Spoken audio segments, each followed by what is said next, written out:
Fala pessoal, quem está falando é Alexandre DRN para mais um bate-bola do Mengão desse domingo. Claro, não podia faltar aquele cafezinho da manhã para deixar a manhã muito mais saborosa. Então, enfim, vou passar um resumo rápido das notícias que nós vamos estar falando nesse bate-bola do Mengão. Hugo pode ser o goleiro para logo mais contra o jogo contra o Atlético Paranaense.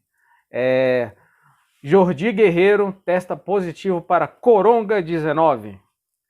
O Ederson entra na justiça contra o Flamengo. E o Flamengo encaminha a contratação do atacante Gabriel Barros. Tá? E também não podemos esquecer do Lucas Reis, lá no Rio de Janeiro, que vai estar falando sobre o jogo de logo mais Atlético Paranaense e Flamengo. Tá? Então, mas antes disso, vamos passar a nossa vinheta e retornaremos com as notícias.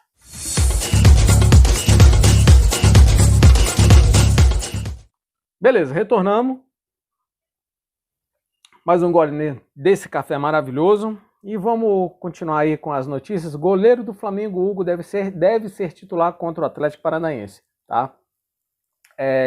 Diego Alves, ele está já no final da sua preparação para retorno, tá bom? Ele não entrará em campo hoje.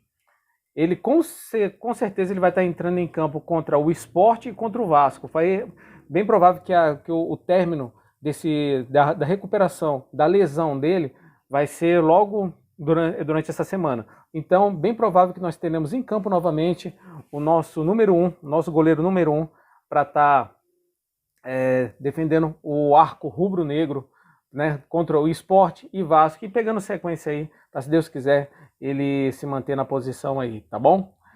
Outra coisa muito, cara, chata, né, que eu peguei até a reportagem aqui para estar passando para vocês. Cara, o Ederson acabou entrando na justiça contra o Flamengo. Então, assim, todo mundo pensou que o grande jogador, né, ele acabou sendo lesionado por um jogador de outro time, enfim, né, mas não. Acabou entrando na justiça, né? Vou abrir até aspas aqui para estar comentando sobre a reportagem, né? Eu fiquei bem impressionado com essa situação, mas enfim, né? Abre aspas aqui. Gavia News. O Flamengo está sendo alvo de um novo processo na justiça, o qual o Sport New Mundo teve acesso a detalhes do caso. Desta vez, o clube, presidido por Rodolfo Landim, responde a uma ação de Ederson, que ficou na Gávea entre 2015 e 2018, e agora cobra uma dívida de R$ 937.500, quase R$ 1 milhão aí. Tá? O caso corre na 37ª Vara do Trabalho no Rio de Janeiro, do Tribunal Regional do Trabalho da Primeira Região, TRT1. Nessa audiência inicial entre Edson e Flamengo, para as 9h20 do dia 17 de dezembro deste ano, que será realizado de forma virtual devido à pandemia do Coronga-19, mais conhecida como Coronga-19. Tá? Eu não vou falar o nome dessa porqueira aqui na live do Distrito Rubro Negro, tá? Tá pensando que eu vou tomar strike do YouTube, né? Aqui não. Aqui não. Mas enfim, outra notícia para passar, que o bate-bola é bem rapidinho, tá bom? Outra notícia para estar passando para vocês. Cara, essa pegou a gente desprevenido, né? Nosso Jordi Guerreiro testou positivo para o Coronga-19. Enfim, né? Então ele já foi submetido à quarentena, tá? Já foi afastado do grupo. E quem vai comandar hoje o jogo de logo mais vai ser o Jordi Gris.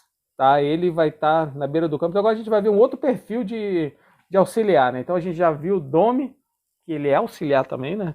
O Domi, a gente já viu o Guerreiro, agora a gente vai ver o Gris. Então, quer dizer, já pensou? Vocês já pensaram? Mas estão me perguntando, poxa, Alexandre, cadê o Guerreiro, o Domi? Por que não retorna? Já não passou os 10 dias? Calma, galera, calma. Por quê? O Domi, cara, ele não é um atleta, né? E ele, né, pode estar tendo alguma dificuldade para estar o quê? Se restabelecendo por conta do coronavírus, né? E eu vejo que o Domi é já um senhor de idade, né? Então, enfim, não é o prazo de 10 dias, não serviu muito bem para ele, tá? Não serviu muito bem para ele. Ele com certeza ele vai ter um tempinho a mais, né? Até porque pode ter sido alguma complicaçãozinha, mas nada grave, tá? Para ele não estar retornando nesse período de 10 dias, tá? O Guerreiro ele fez um ótimo trabalho, né? Quando esteve na beira do campo, e agora a gente vai ver o trabalho de hoje, logo mais do Jordi Gris, outro espanhol aí que vai estar liderando o Flamengo no jogo de logo mais contra o Atlético Paranaense, tá? E para finalizar aqui, antes de estar passando a bola pro Lucas Reis lá no Rio de Janeiro, Flamengo encaminha a contratação do atacante Gabriel Barros. Tá? Quem é Gabriel Barros, Alexandre? Tá, vamos lá. Abre aspas. O Flamengo acerta o último detalhe para sacramentar a contratação do atacante Gabriel Barros. Promessa do Ituano, tá? Ituano. Aos 18 anos, o jovem é apontado no interior de São Paulo como o novo Martinelli. Inicialmente, o reforço será para os times sub-20, comandado por Mauricinho. Então, o Flamengo já está entrando em contato com o Ituano, né? E o Ituano já admite o interesse do Flamengo e confirma já as conversas, mas nega ainda qualquer acerto, tá? Então, o Flamengo está tentando a contratação de mais um atacante aí para o sub-20, né? Com certeza o menino aí, eu estava dando uma estudada sobre a relação desse jogador lá no Ituano, ele é um bom jogador, tá? Ele vai ser, com certeza, ele vai ser muito bem aproveitado na base sub-20, até porque os nossos jogadores sub-20 estão ajudando o profissional. E o sub-20 acabou ficando um pouco desfalcado dessa transferência de jogadores para o profissional, né? E com certeza esse jogador ele vai ser muito bem agregado, muito bem trabalhado na categoria sub-20 do Flamengo, tá bom? Então esses daí são alguns resumos que eu peguei de ontem, de sábado, para hoje, logo cedo no domingo, para estar passando para vocês, tá bom? Agora eu vou transferir a nossa imagem para Rio de Janeiro, diretamente com o Lucas Reis, para falar um pouco mais sobre o grande jogo de logo mais.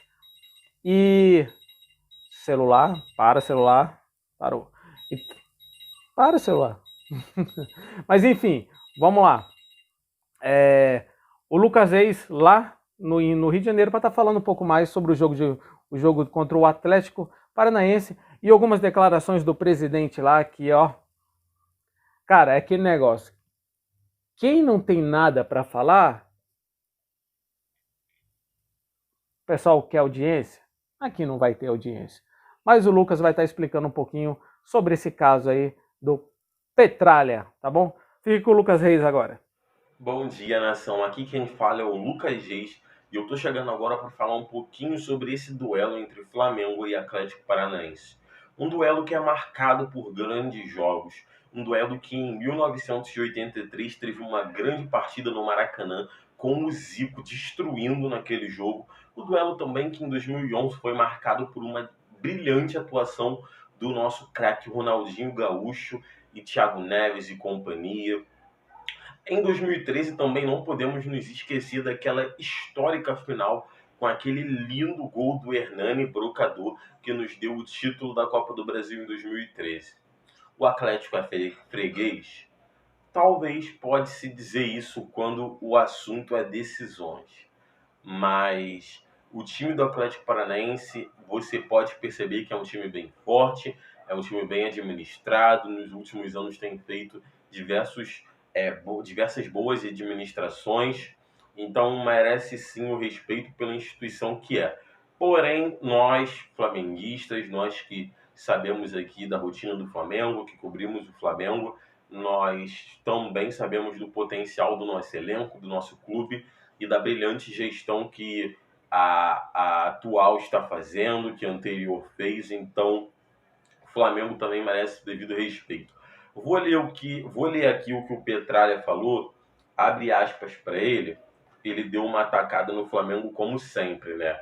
Ele falou: o Atlético ficou realmente decepcionado com as ações tomadas pelo Flamengo no sentido de seu exclusivo interesse.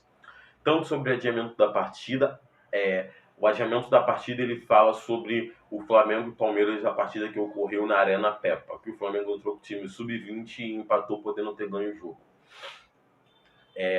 Tanto sobre o adiamento da partida quanto a posição tomada pela volta do público aos estádios. O Flamengo tem profundo conhecimento que em outros estados suas autoridades não liberariam a volta do público ao mesmo tempo que o Rio de Janeiro. Não pensou na união dos clubes, na isonomia e no equilíbrio de performance da competição? Estão habituados com desigualdade, principalmente na divisão de verbas, pois recebem 20 vezes mais que os clubes menores na mesma competição. Bom, o Flamengo recebe 20 vezes mais, senhor Petralha, porque o Flamengo ele dá um pico de audiência que o seu clube, que a sua instituição, nunca deu e nunca vai dar na vida, porque vocês não têm nem torcida suficiente para isso.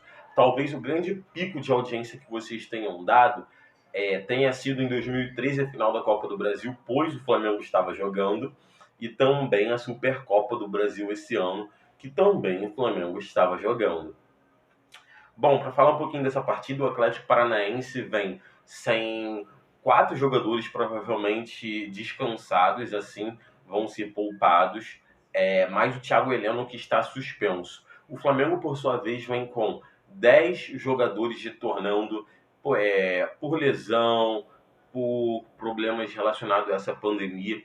Então, hoje nós temos uma grande probabilidade de ter um time completo ou uma mescla realmente com as nossas crias do Ninho, que estão dando show de raça, comprometimento, vontade e técnica.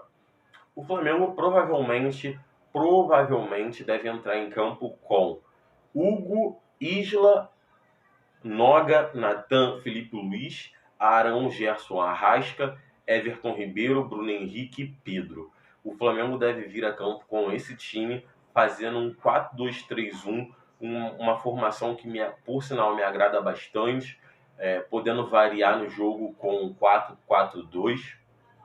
Mas vamos ficar atento, vamos aguardar a partida, porque hoje tem tudo para ser uma ótima partida e o Flamengo sair com um belíssimo resultado. O Flamengo malvadão voltou, o Flamengo está de volta, rumo ao topo, ninguém pode nos parar, somente nós mesmos. O Flamengo, por sua vez, tem uma grande confiança nesses garotos da base que voltaram, que começaram a jogar no profissional e demonstraram diversas vezes que podem ser titulares. Bom, e os medalhões? Vamos ver se o Flamengo retorna com a sua zaga principal, Rodrigo Caio e Léo Pereira, que foi a zaga que mais fez jogos esse ano, ou se ele vai mesmo com as crias da base, ou se vai mesclar o Rodrigo Caio com alguém. Bom, galera, esse foi o vídeo de hoje. Eu estou ficando por aqui. Eu retorno ao estúdio do Distrito Rubro Negro e nos vemos domingo que vem. Até a próxima.